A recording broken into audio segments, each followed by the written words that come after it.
If your organization is ready to enhance cyber resilience, we have important insights for you. The 2024 Level Blue Futures Report sheds light on how rapid computing changes affect IT visibility. Our research reveals that while IT leaders see positive outcomes, 85% acknowledge increased risk. In this report, we identify the barriers to cyber resilience, the challenges impacting cybersecurity, and the business contexts that reveal operational issues. You'll also discover what's on the horizon and 5 essential steps for prioritizing cyber resilience. Get your complimentary copy of this crucial research today. Visit securityweekly.com/levelblue. Cybersecurity simplified.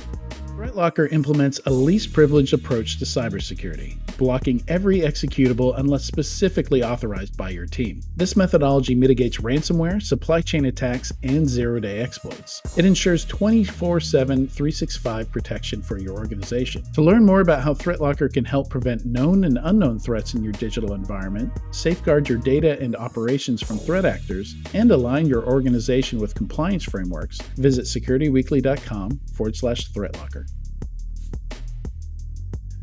Welcome back to Enterprise Security Weekly. Now for the Enterprise Security Weekly news. You can check out securityweekly.com/ESW386 if you want to follow along as we go through the news, or for links to the articles that we're covering. All right, and we have Mr. Guillaume Ross, who has joined us. Much appreciated, Guillaume. Thanks for having me. It's been a while. Yeah, so I don't think you're ever here when I start them off, but I do a silly day of the week, and it was this week was the repeal of prohibition. It was National Repeal Day today. Nice. You know, I live pretty close to some of the breweries, and the Molson family is still huge here in Montreal. You know, obviously they own the Montreal Canadiens, and I think they probably owe that to prohibition and all the money they made running booze to the U.S.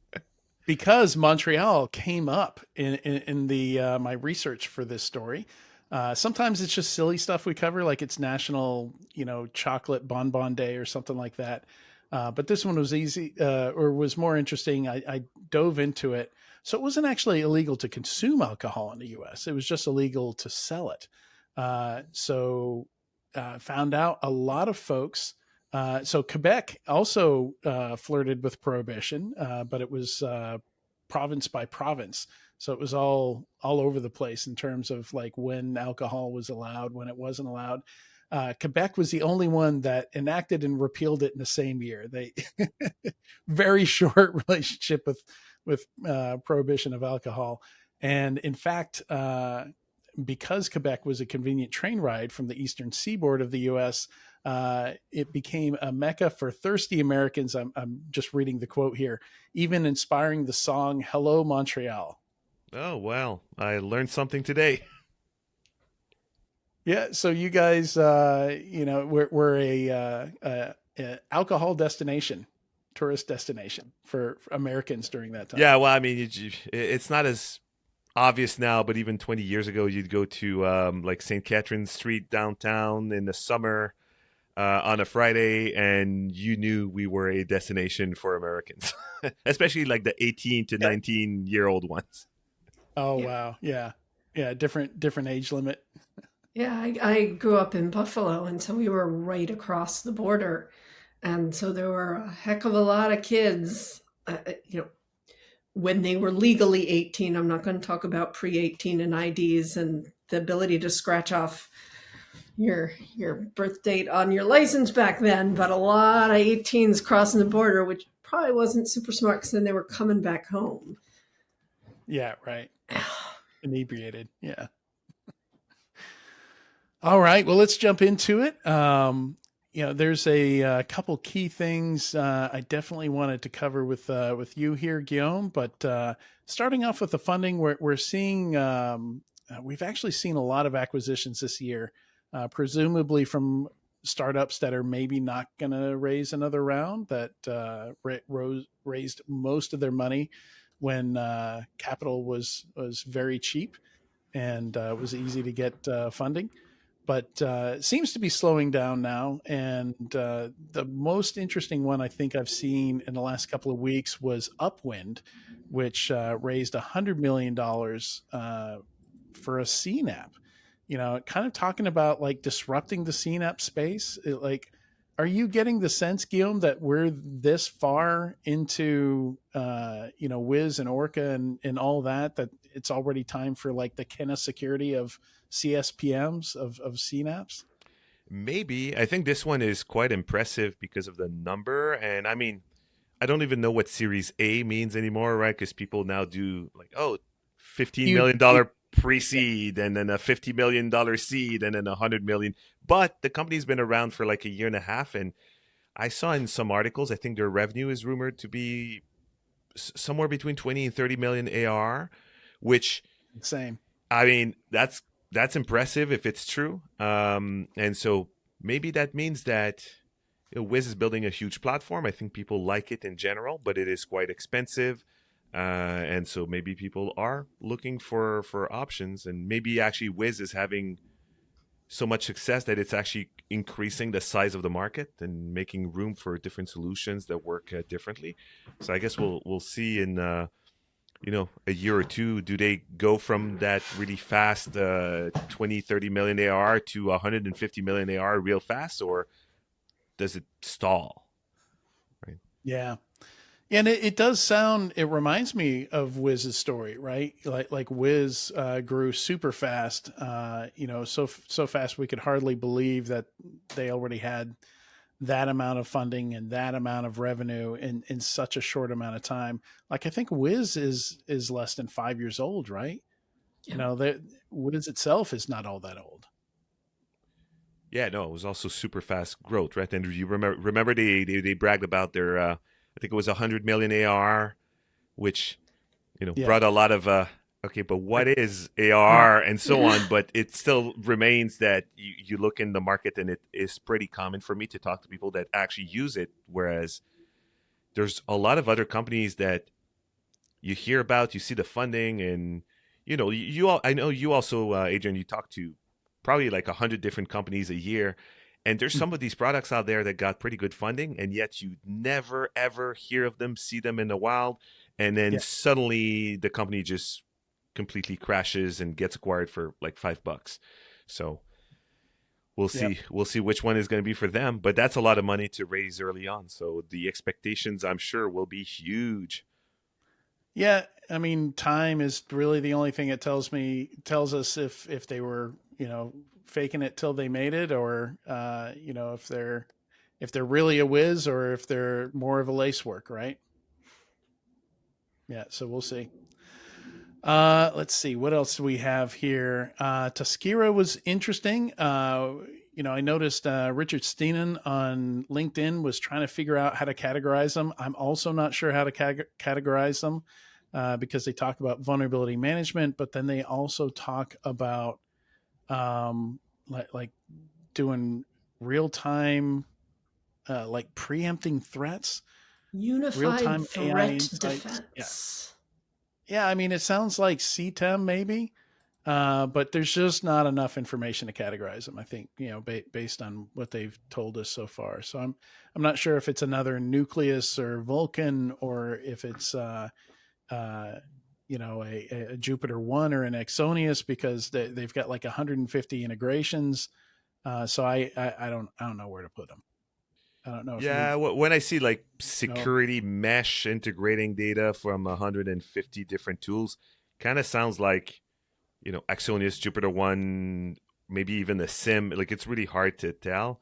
And I was reading some other stuff about it that almost made it sound like DLP, even though it's not DLP. But I guess you could say that the goal of most security products in the end is to protect data. So everything is DLP. So I guess we'll see when we see some real demos of the product or people using it. Yep. Yep. Let's see. Moving on here, we do have North Pole Security, which hasn't made an announcement about it, but this is Mike Prevet actually goes through SEC filings to find some of this stuff out. So he found out that they did raise a $4 million seed, and North Pole Security has one product called Santa that I believe came out of Google. Yeah, so it's an open source application allow listing for Mac. And famously, Google, since the Aurora attacks, pretty much don't allow a lot of windows unless you have a really good business justification. And so I think Google used to use, probably Carbon Black for app allow listing on Windows, and then there was nothing really good on the Mac side, and so they created Santa. It's really funny because if you Google Santa, you get the Google Santa tracker. And so I always thought it was kind of a weird name. And now if your company is going to be called North Pole and people are going to Google North Pole Santa, like your SEO is going to be tough. It's a tough job to out SEO Santa Claus, I think. But I'm still excited about the whole thing because Santa is actually awesome. The part that is missing, though, is it's really the agent.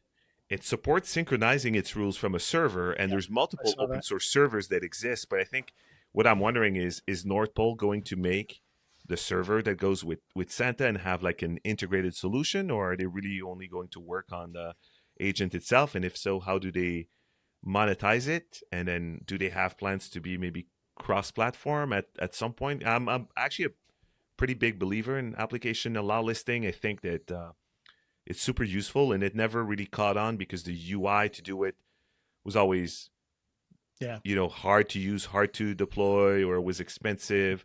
But also, let's face it, people probably use a lot more apps on their machines 15 years ago than they do now, beyond browsers. But then again, Santa doesn't do anything with scripts, doesn't do anything with like library injection. So there's a lot of improvements. So we'll see what happens. But I'm really happy that this is now not just like a side project for some people at Google, and it's their full-time job. So good. Yeah, and we're seeing a lot more allow listing now. Like we just had someone from ThreatLocker on, which is they do more than just allow listing. They also do some data access control, some network access control stuff. And then there's Airlock Digital, which I think is an Australian company that in both of those, I get the impression that they've solved at least some of the problems that made it impossible to manage at scale. Yeah.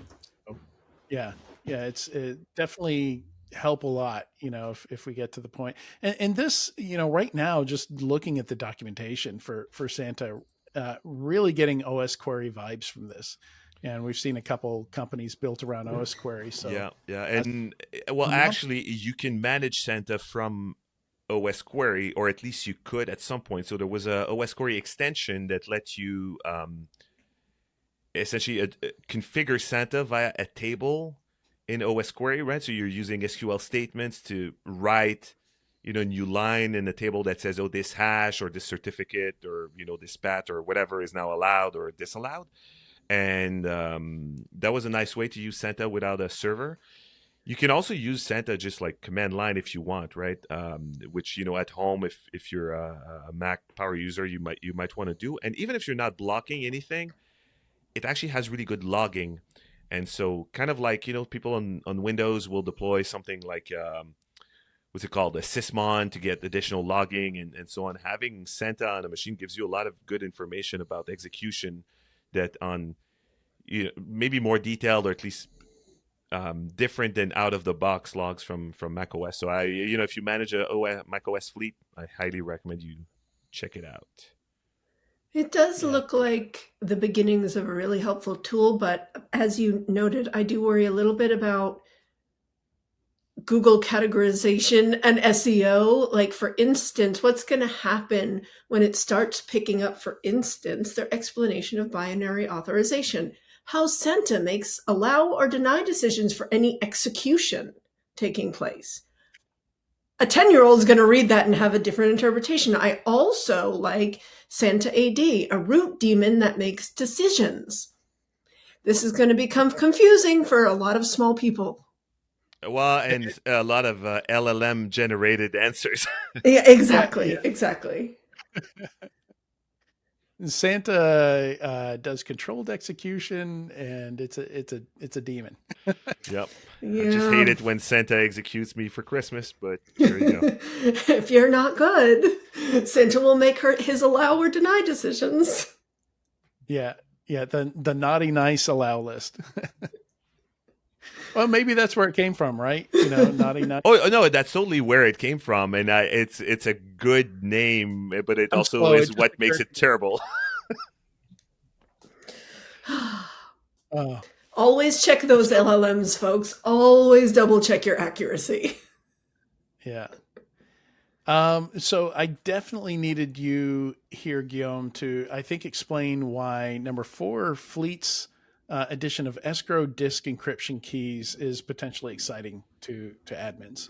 Oh yeah, so that's I mean between Santa and Fleet, it's the open source week over here. So Fleet used to be a tool that let you use a West query at scale, right? Like get all the data back. About a year and a half ago, they started adding MDM features, starting with macOS. The goal was to have an open source MDM that was very modern and allowed like GitOps like management, like think like Terraform, but for laptops, right? Why is IT stuff still like clicky UI when we manage servers with Terraform, right? Doesn't make sense. So with Fleet, you can do GitHub stuff. And they started adding support for other platforms, including, like mobile devices and Windows and then Linux. And if you ever worked at a place where you had to manage Linux workstations, it's always been very complicated. MDM on Mac and Windows has some very deep hardware level integration. On Mac, pretty obvious, but on Windows with most OEMs, you can do like autopilot and, the machine gets configured out of the box and you can, when you lock a Mac, that happens at a very low level. And so how do you manage a Linux system in the same way? You can't do it in the same way. You have to have more logic in the agent that's running directly. And so they just released support for escrow keys. So I think it's for Ubuntu and is it Fedora. Fedora. So if you're using Ubuntu or Fedora, you can now escrow the encryption keys for the hard drives of your Linux workstations, which lets you retrieve data on them if the password is gone or the employee that was using it is gone and so on, which is a pretty hard requirement in a lot of companies that would prevent them from allowing people to use Linux laptops. So that's great, solution that can maybe finally become the unicorn, great on every platform MDM, which doesn't exist yet. So we'll see. Yeah, for sure. I mean, obviously, I'm slightly biased, having worked there. I am rooting for them, but I also think they're doing really cool stuff. Yeah. Yeah, we definitely need that MDM that actually works well with all the major platforms.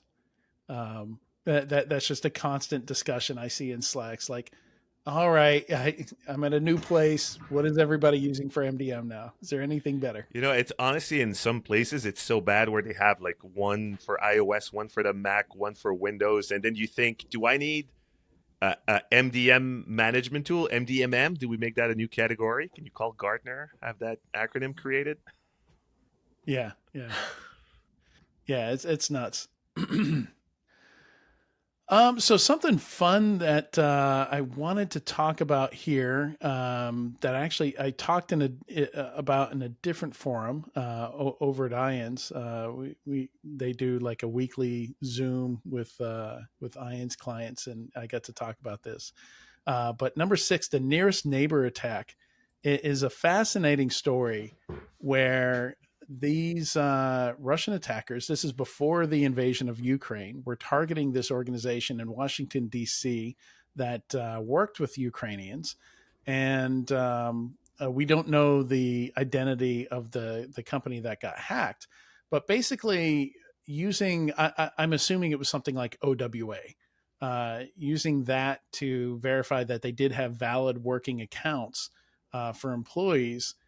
They weren't able to log in because they didn't have MFA. They weren't able to bypass MFA, but they were able to validate that they had working usernames and passwords. Somehow, and this is not explained by the link, for whatever reason, maybe they just don't know. They knew that the Wi-Fi also used the same single sign-on usernames and passwords, but did not require MFA. So they're like, okay, we can log in via Wi-Fi with these 3, 4, however many employee accounts they had. But we're in Russia and they're in Washington, D.C. So how do we make that work? Well, they just hacked their neighbors so that they could use their neighbors to gain proximity to that Wi-Fi network. They hacked not one, but they think at least two of their physical neighbors in the same office building in Washington, D.C. And then from that point, that wasn't enough because they couldn't just switch Wi-Fi networks. Otherwise, they would have killed their own connection to those systems. So they had to find some dual home systems that maybe had like Cat5 connection in, but also had a Wi-Fi adapter. And they did succeed in finding dual home systems, and that's how they got into this organization. Well, it's a super cool hack. It's also redemption for all the times I convinced people to make dual homing workstations on the network impossible. But I also think for most companies, what that just means is your office Wi-Fi, just try to make it as unprivileged as possible. So if someone breaks into it, it's not a problem. Doesn't change anything. There's no IP allow listing that suddenly lets you log into something you could have logged in before, and everything that happens on it is TLS anyway. I think it's, trying to really make a secure Wi-Fi network is probably pointless anyway. There's always going to be at least one compromised machine, but it was a super cool hack. And, I'm looking at my neighbor over here. I'm pretty sure his network is not, he's not listening to this podcast. That's for sure. Right. So there's always a neighbor around. So. Right. I was Yeah, going to say, always with the that's a good paradigm neighbor. shift of how we work today, the idea of an office, you almost expect an office to have some level of security, but you certainly can't expect your average user who's in finance or HR or whatever to be like, oh yeah, I'm going to create a super secure network at my home office, and I work at my home office 3 out of 5 days a week, or even 5 out of 5 days a week. So Yeah. it definitely changes the equation on that. And Yeah, you know, because you could do a more targeted version of this, which is literally target a person and their neighbor, and then it actually becomes really easy. It's really hard to target, but no one is doing like certificate based authentication on their home Wi-Fi, so you wouldn't even have to break into Wi-Fi. Just spin up a new one with the same SSID. Like as soon as you find a dual machine with two network connections, it becomes possible. But I guess it makes more sense to target an entire office than just one person at home, depending on what you're trying to get. But it was cool. It's a really cool hack. Yeah, I imagine there's plenty of offices that are adjacent to residential buildings as well, right? Yeah, So especially downtown in like crowded, dense areas. The downside there is sometimes the range is not as good because there's lots of 62,000 feedback. SSIDs on the same channel. Yeah, yeah. Yeah, so that was super interesting one from it was the company that made volatility, the memory dump and analysis tool, Volexity. So interesting one there. Um, we have a market research item here. This is from Brandon Dixon, who somebody I met back when I was an industry analyst, and his company Passive Total got acquired by Risk IQ, which got acquired by Microsoft. So he's been at Microsoft for a while, and he's been working really closely on a lot of the AI security stuff there. And yeah, he's very interested in all the agentic stuff, which I think is very quickly that buzzword is people are going to get tired of it very quickly, but we're seeing a lot of it, a lot of this idea that they're not just using AI, but they've kind of released it in the form of a agent that's always running and tasked with always doing stuff. So lots of use cases for that potentially. Yeah, it's also where when I read agentic, I also understand that to mean it can do things, right? It's not just spitting out output that's read by a human. And Right. so potentially a lot more useful, but also potentially needs a lot of piping around it to make it reliable. So, So and that's actually how he structured his market map here. So he's structured it. You'll see nobody's in the high autonomy uh, sector of the map. There are some folks, quite a few, quite a lot of folks in the partial autonomy space. A lot of them are in that kind of SecOps triage space. We know there's a ton of companies there: Dropzone AI, Radiant Security, Intezer. So a few of those that have actually been on this podcast. But yeah, nobody in the high autonomy space, and still a lot of folks in the category of what he just calls task and job or assistive agency. So human is definitely involved there. Yeah, that's a good way to structure that. Mm-hmm. All right. Let's see. Katie, any of these you particularly interested in? You want to talk about?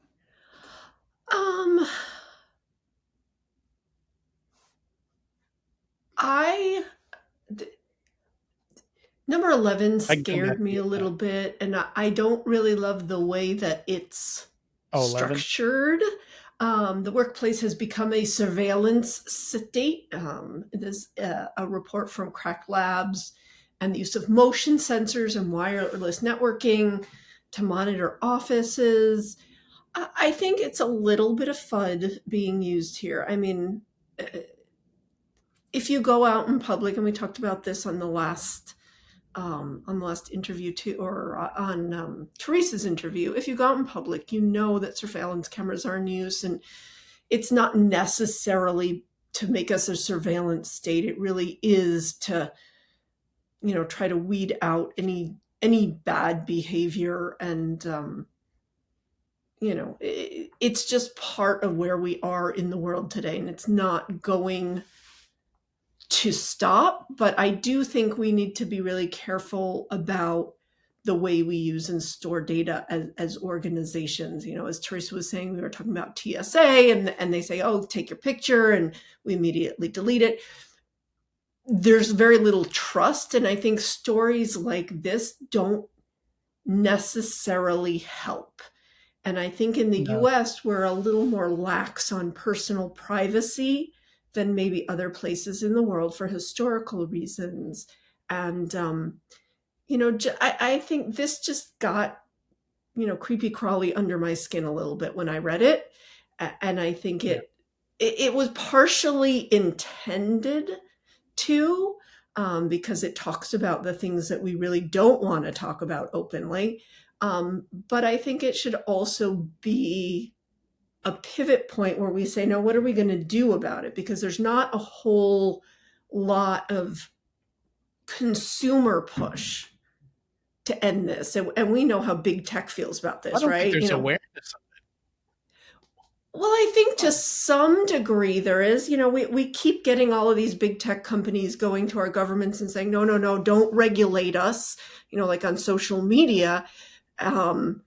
And yet people don't really understand that basically their data is their surveillance mechanism. So they're giving that up freely. But yet when you walk into a grocery store or the airport or whatever, yeah, of course they are. They're trying to cut down on shrinkage, right? They're not doing it to hand your data over to the government. They want to make sure you're not stealing their lettuce. The advertisers. Yeah. But if they're using a SaaS platform where like every grocery store in the country is using the same platform, well then, of course at some point law enforcement is going to use it for that purpose. But I think it's really cultural. There's things that Canada is quite close to the US on privacy and like privacy expectations of privacy at work, for example.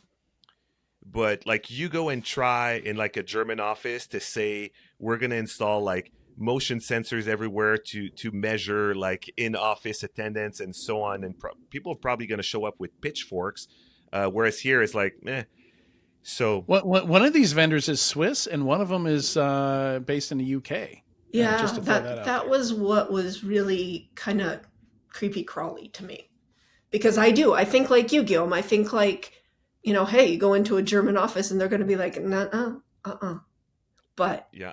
Well, also if you want to sell this type of thing in Europe, you probably have a better chance if you're a European company than if you're a US company. So that makes sense.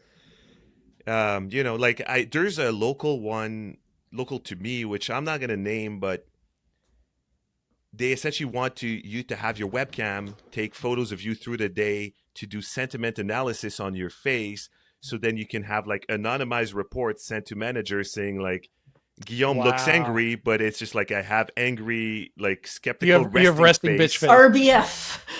And but it's funny because the CEO of that company, a year before he started that company, went on a big media tour saying how like Face ID was evil because it's big tech taking your face, and it all remains local on your phone and it's used for authentication. And then a year later he releases an app that Interesting. takes photos of you for sentiment analysis, which, to be fair, I saw it on TV on like one presentation it was doing. He did admit that it was sometimes unable to tell if a person is laughing or crying. So what's the point? So you just created this whole Slight thing. difference. Yeah. And there's similar apps for students, which I think is crazy, right? The laptop is owned by the school, so they think they can put anything on it. I Right. think that's also a train wreck. I was gonna say waiting to happen, but happening. Yeah, I was kind of shocked at how far this had gotten. So Yeah. Cisco's in here as well, and like the tracking. Like I knew they did this in stores. Like I know Yeah. Target knows what aisle you're in, generally what products you're looking at. Some of that gets handed off to advertisers. And you don't even have to join the Wi-Fi network. As long as your phone is on, it's able to do that. At some point they I make that mean, connection I between was looking at you and your phone. systems doing this in, I want to say 2008 in Mm-hmm. airports using Bluetooth. Because remember back then, like if you had a Right. BlackBerry, the Bluetooth was always discoverable on it. There was no randomization of IDs Right. whatsoever. And it started off as we want to track like traffic in the airport to optimize Right. like routes and security lanes and all that. But any data you create will eventually be used for Or advertising and then viewed. surveillance. Yeah. So, I mean, there's I, the I think in obvious. some ways it's come a long way and our society has changed quite a bit. In the past, I would have been the first one to be like, stop tracking me. You can't have my data. I'm always browsing anonymously if I can, knowing, what that exactly means. But honestly, I got my mother-in-law a Christmas present in June because of something I was looking up and I didn't know of a company that existed. So, that was awesome. I was like, wow, okay, my phone checking my preferences is now helping me to do things and it is easier. So there is a level of convenience there that we've all sort of come to expect, right? That, we're online, we're doing stuff.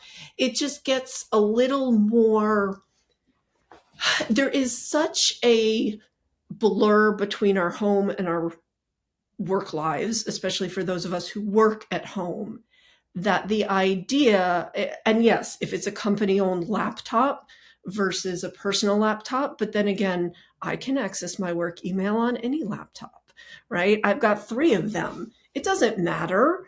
My account is my account is my account. I have all of my passwords in a password vault. I can get in anywhere as long as I'm signed in, it's fine.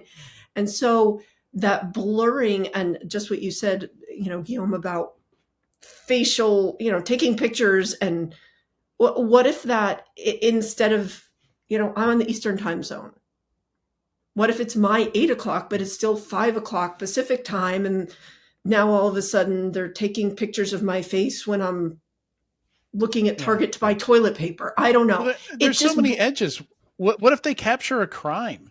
Well, Right? but Like that, there's so many edges to this. I think that the cameras and microphone, that's why I think this one, a lot of people I talk to who aren't security people or privacy focused people, they found it creepy. But if you talk about targeted advertising, a lot of people will go on like Instagram and, oh cool, that's a nice belt, I'm gonna buy it. And then Yeah. I'm known for being the guy who buys like 62 leather belts, cool, I want to buy more. And I don't think that bothers a lot of people, at least in North America. But when you start talking about video and camera, well, of course, a lot of people have like microphones on in the house all the time. yeah. But Mhm. I think that still, from at least a feelings point of view, is vastly different to think that maybe Amazon and some big AI algorithms have access to it versus like some sysadmin Your at work. boss. And Yeah. we've all heard the stories of IT people snooping through inboxes and different things like that. So definitely Yeah, don't want to give abusing it. them. Yeah, Yeah. yeah, exactly. So now But that I people just work from don't home, I think want that's that where the line is. Yeah. crossover. There's so Yep. much convergence of personal and private lives.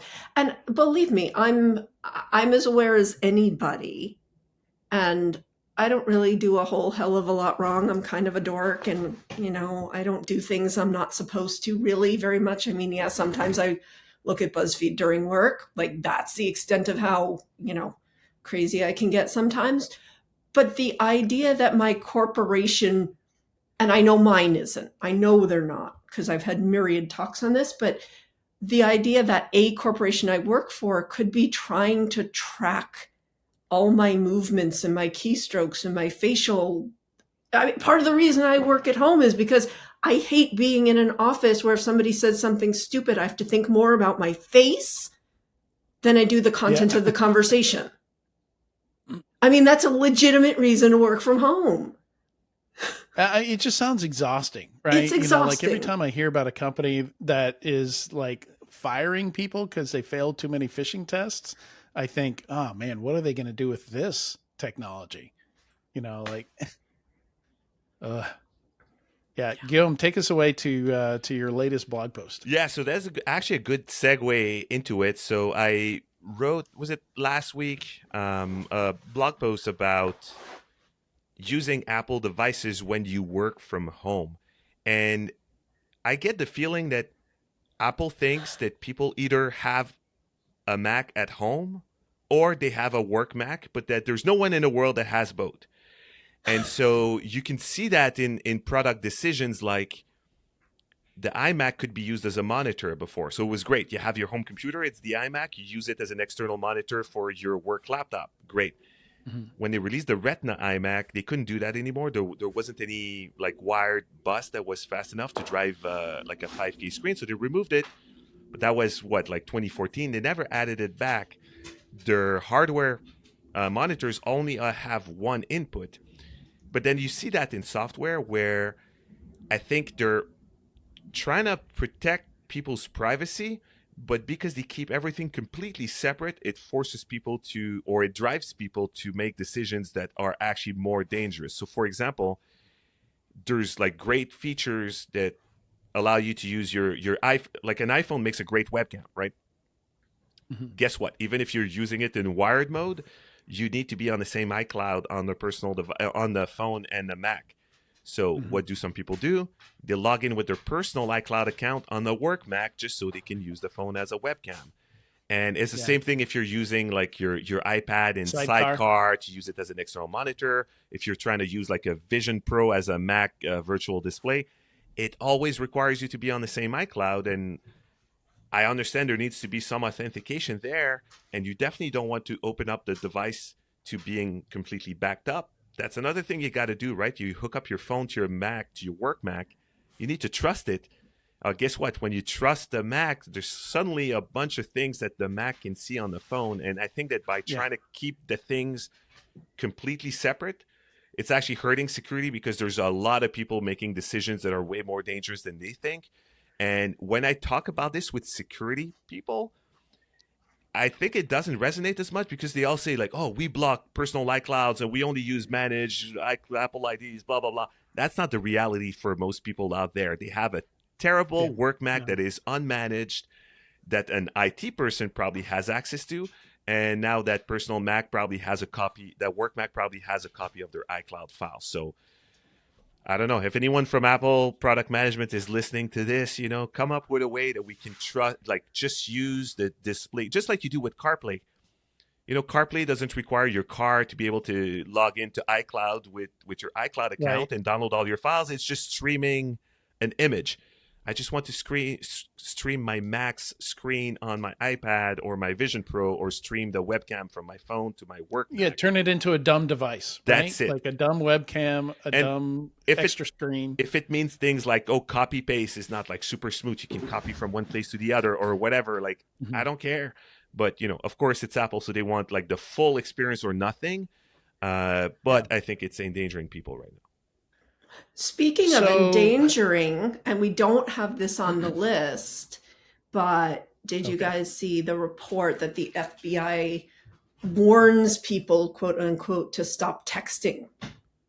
Yeah, yeah. we FBI did. advocating for encrypted communications as the prophecies foretold. Right.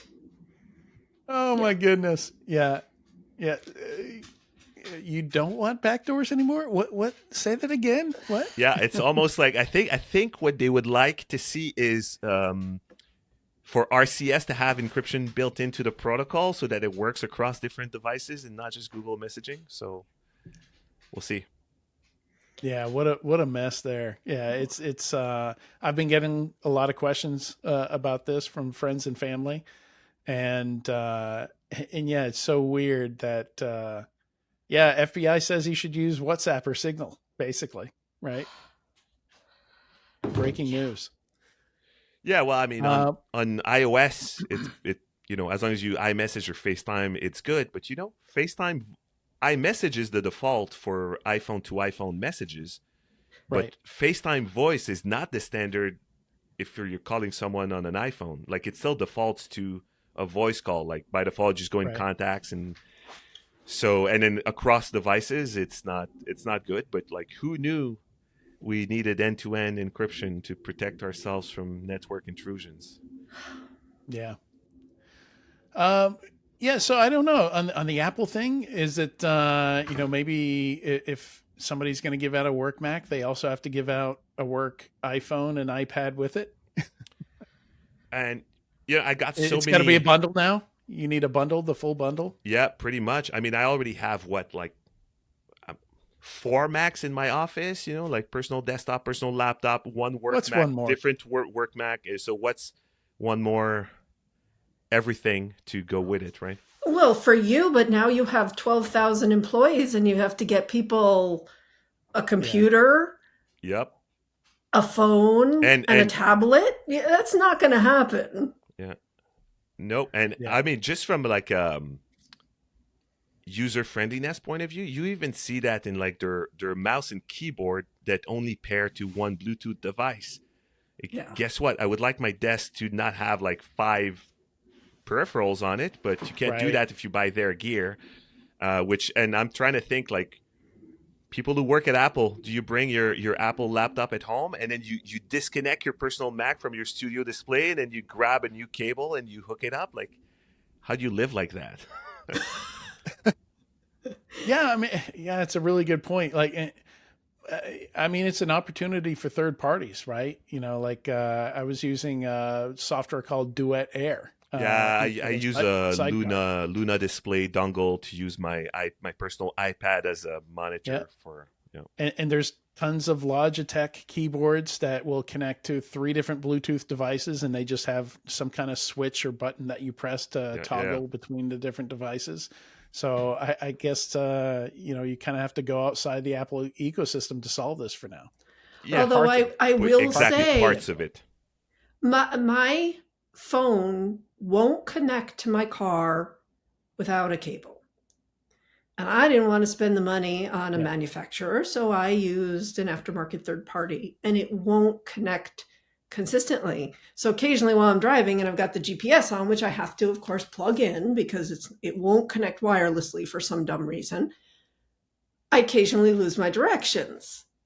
And I brought it in. They're like, there's nothing wrong. There's nothing wrong. You just have to go out and buy a manufacturer's cable. And I'm like, except I'm looking at $100 versus my $6.99 that I got at Target. Like, really? It's got to be a monster cable. Oh yeah, audiophile quality. It's ridiculous. Yeah, They've but got us at least in. $20 of raw copper in the cable to work. The great news though is wired CarPlay has lossless audio fidelity, so your really cheap speakers in the car can play exactly the same thing. Hey, my music plays fine. I just can't follow directions. The only thing that I really need it for is knowing where the hell I'm going. Living in Boston, it's hard to use because sometimes it'll be, connection lost. I'm like, what? Where do I go? If you think texting while driving is dangerous, try arguing with Siri in a bilingual city where your Siri is set in English and you're trying to ask directions for a French street name. I guarantee you will crash on purpose. Apple and Android have us hooked. They can do whatever we want. We are Oh, wow. That's absolutely amazing. powerless without them, and they know it. Yeah. Yeah, I type in Portuguese, Spanish, and English, and I'm constantly flipping in Windows. It's really easy to flip between them, and I'll suddenly get accented letters unintentionally. So it's a lot of fun, but not nearly as much fun as what you were talking about, Guillaume. That sounds crazy. So our squirrel story here, it's a visual thing, so you have to click it and look at it. And it's, I don't know. I don't know if this will ever really happen. It looks kind of, honestly, I like the stuff where you stand on a treadmill and you wear a VR headset better than this. Well, it's not social though, right? Like I think the advantage of the real display is you can be there with many people. And there's a art installation in Montreal that's kind of similar to this with like super high resolution lasers. I mean, super high resolution for that type of thing. And it is like strangely powerful when you're in there looking at different things. Is it?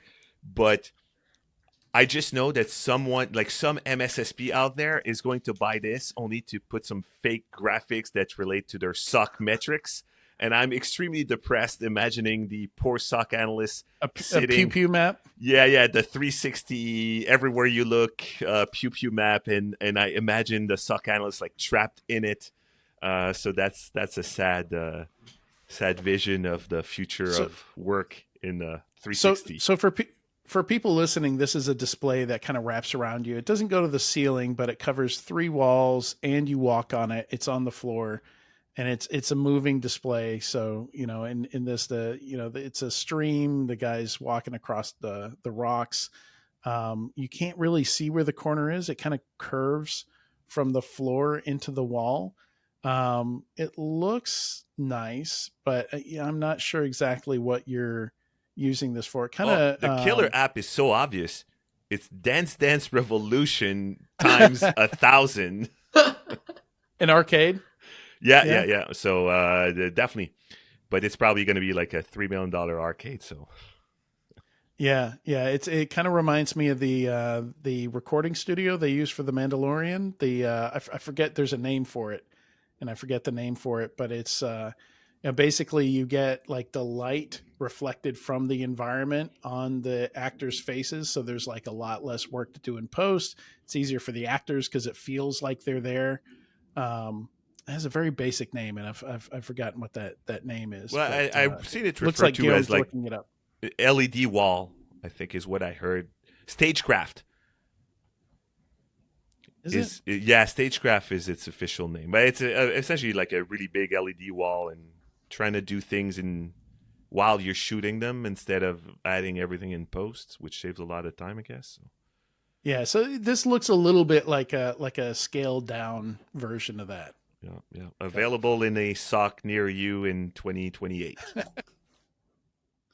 Showing a world map and little lines attacking, some GeoIP data mapped onto it. That'll be great. All right. Well, thank you, Guillaume. Thank you, Katie, for joining me today. It's been a lot of fun doing the news. I've been trying to keep the length down, so hopefully we come in under 45 minutes here. And next week, don't miss next week's show. We're talking to Mike Prevet. We're doing our annual market roundup with him. We did the first one last year. This will be our second one, which is why for Thanksgiving, the Vault episode we put out was the first one. So you can catch up on that. So we'll be comparing 2023 to 2024 and talking a little bit about what we might see in 2025. Maybe some security IPOs, maybe more security unicorns. We'll see. I don't know. And I'm also talking to Rue Islam, who's from Dashlane, about the new passkey portability standards from the FIDO Alliance, something I wasn't aware of at all. So I'm kind of excited to have that conversation. All right. Thank you both again. Thanks to the audience, and we'll see you next time.